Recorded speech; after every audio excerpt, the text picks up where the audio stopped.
Watersheds in the densely populated Kigezi, Elgon and Rwenzori highlands of Uganda are under threat. Communities here continually engage in severe land degradation in their bid for survival. Uncontrolled exploitation of the forest resources, poor agricultural practices, and above all, climate change are a threat to human existence on the slopes of these mountain ranges. Now when you come to agriculture and how they reap from agriculture, we cannot say they are getting much more from what they dig, because here land is too small for each household. You find they have cut it to pieces, so land is fragmented and population is increasing. So that is one of the challenges we face here. And again, we lack market. In those farming system, we have very many challenges which is facing our people.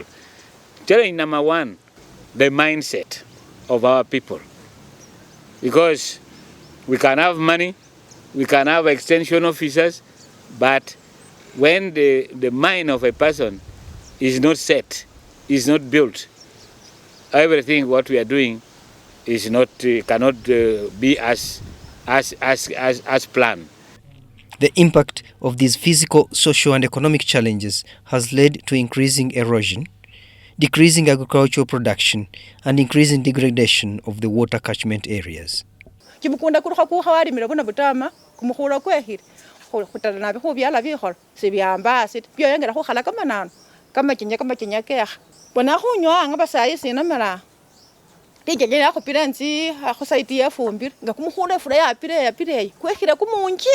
Kunka nyo murimo gunagana inkora nkandahinga kunka ndahinga uko turi kuhinga tubiro tunyine turaturi tuke rero basi atiya ndahitura urahinga amwizishe garagaze hamwiga ecyaro cyaitu tutafata kumanyango naitwe haliyo omulingo gusokora mu erukuleta amaizi gakakeha hana utwemereire ni mu mushozi kandi itaka riri kugenda rira twagwa amezi abantu bafurukire hasi mu ruhanga batora higuru so cyamanyisa ngo tiba cyahembekaga amashuge binyasi bona bombekira amabati so injura kweragwa esora so itaka ryo nari hwera nkahe mungezi. Some past interventions to reverse the ongoing erosion and watershed degradation has not been effective. They focused on fast implementation such as tree planting, specific crop trainings, physical practices rather than long-term outcomes and mindset change.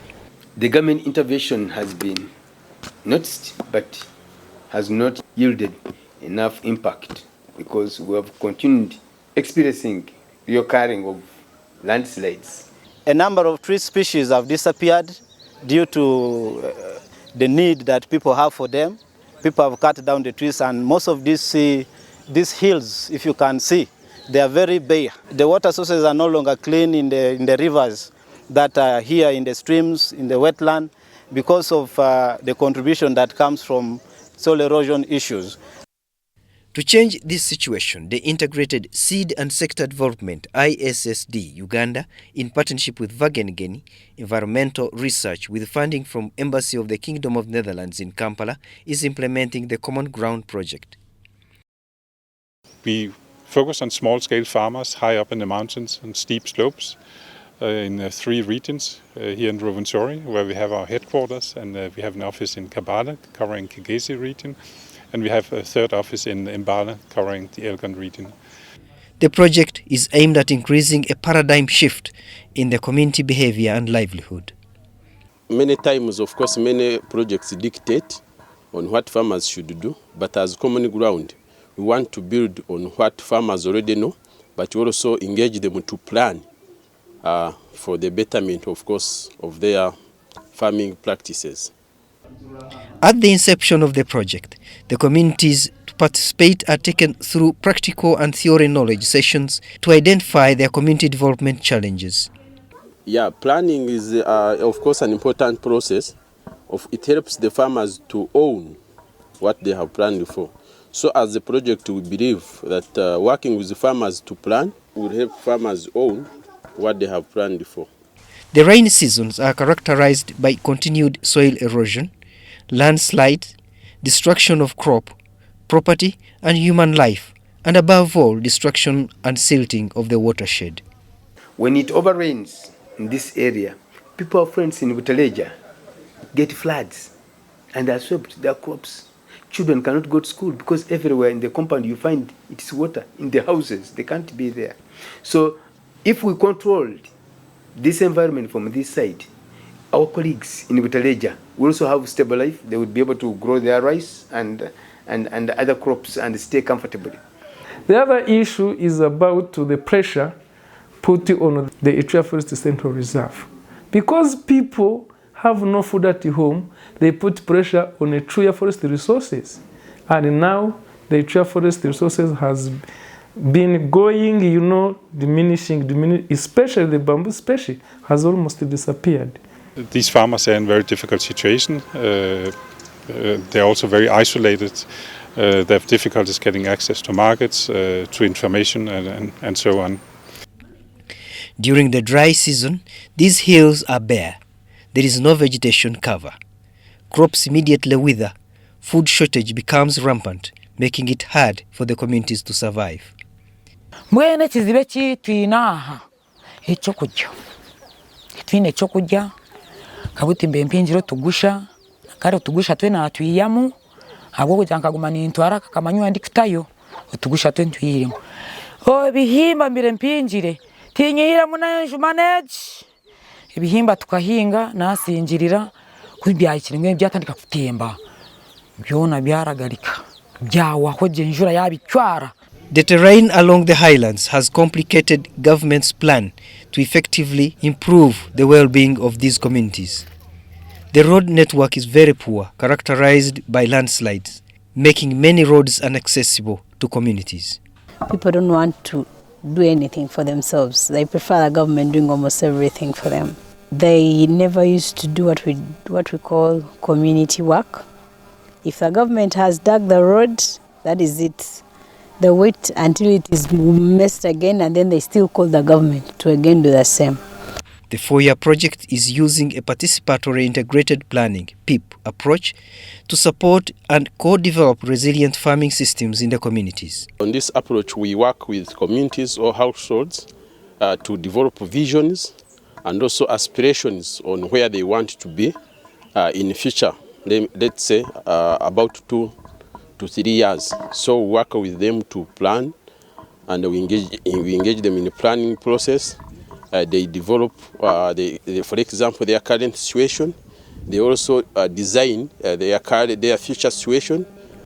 The PIP approach empowers communities from the bottom up, starting at household level and creating a solid foundation for development by motivating people and watershed stewards. At the community level, we focus very much on restoration, and that's because we're on the steep slopes, so we have big problems with erosion. Some of the areas we work in, there's more than 100 tons of soil lost per year, per hectare, which is very high. If that is not reduced significantly, some of these areas, they cannot be farmed in maybe 10 or 20 years. So it's really important that we do something about that. Strategies which generate changes in mindset, behavior and practice therefore need much more attention, with capacity building reaching all farmers in these highland communities. Government support to such projects is tailored to change mindsets to community well-being and protection of the environment. So I'm personally happy with this project because it's looking at the issues of climate change. It's looking at the issue of the livelihoods. How can they improve the living standards of the people who are in this area? And that is quite paramount. It is addressing the government concern. When they come, it is no longer that project. It is ours. So we need to own it as part of our activity. Hopefully, by the end of the 4 years 2022 to 2026, the communities along the highlands will have adopted resilient farming systems, improved market access and above all, committed to the restoration of the watershed. So my expectation is that the government, they will adopt some of these approaches, methodologies at the lower level to ensure that we get this vision-based planning right from the ground level.